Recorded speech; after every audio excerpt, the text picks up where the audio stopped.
Hi there, welcome to No Nonsense Whiskey. My name's PF, and on today's episode, we're continuing that indie streak from last week, and we're heading over to that boutique whiskey company again for one of their releases that was actually part of earlier on this year, maybe even towards the end of last year, The World of Smoke.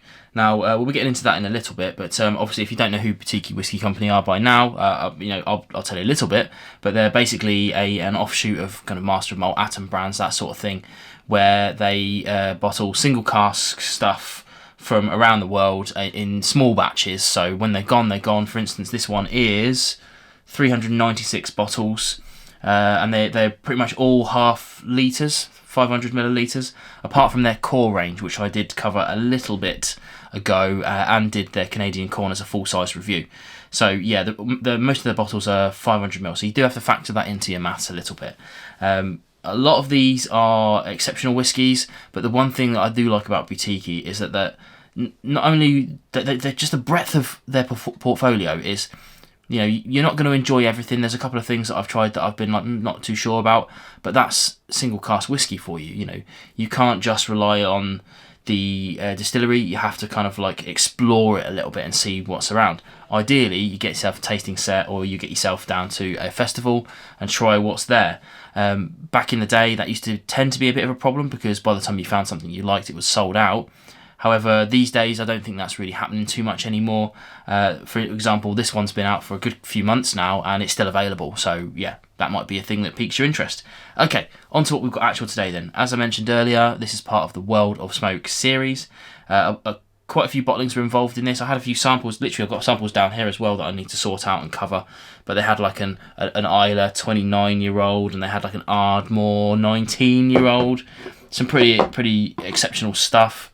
Crofton Gear 11-year-old. Yeah, I should probably do a sample Saturday on them at some point. But inundated with samples. This one here is an English 10-year-old. So that's a English distillery, St George's Distillery, English whiskey company. Not really sure what they're calling themselves anymore, but yeah, the guys who are really the first English whiskey, modern English whiskey to come out there. This is their fifth batch with Boutique Whiskey Company. It's 50.1%. Yeah, let's get into it and see what we've actually got in the glass, shall we?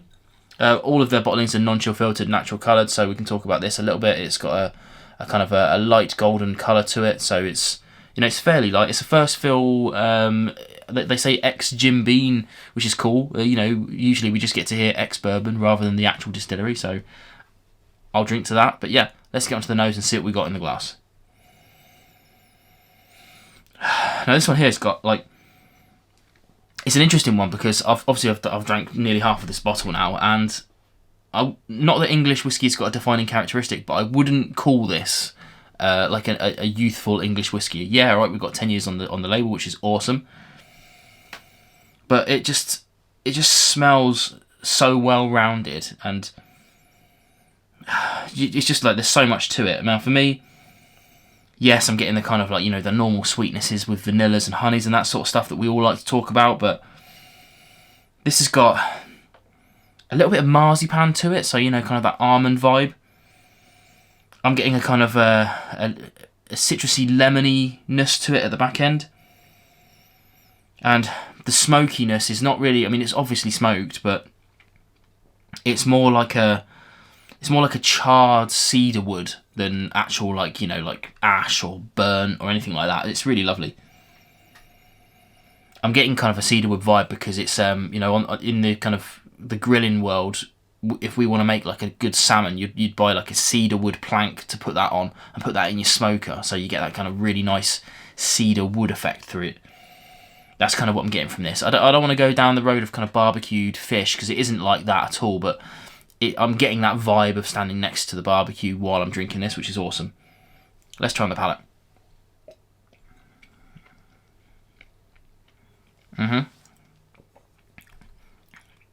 Wow, okay. Yeah, for me it tastes ever so slightly higher than that 50%, which is awesome. I like that. It's got a really nice, thick, viscous mouthfeel to it. Again, thumbs up.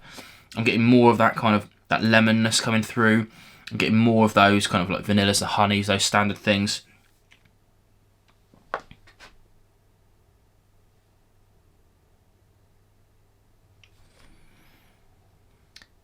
And a kind of weird one I'm getting, I'm talking about smoker a bit earlier, but I'm kind of getting a kind of smoked bacon vibe off of this, which is, you know, that kind of like that sweet smokiness which I'm coming through. It's not quite meaty, but it's in that sort of vein. That's the kind of vibe I'm getting from this, which I'm, you know, again, really enjoying.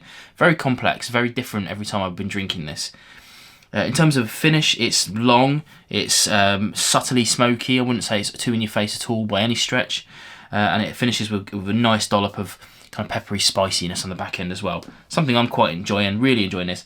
It runs for 70 quid, so for a half litre, that's not that cheap.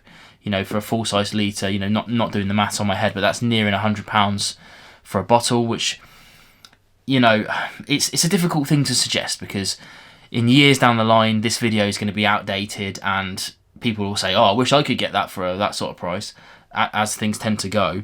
But there's so many youthful new whiskies coming out that are more expensive than this, which is a shame, I guess. But what I'm trying to say is that doesn't actually seem like that much money anymore, even though it clearly is. You know, for people like me, I can't spend the earth on whiskey, so it's a real challenge to talk about that sort of price point. But yeah, it basically, my point is it's around that sort of vibe.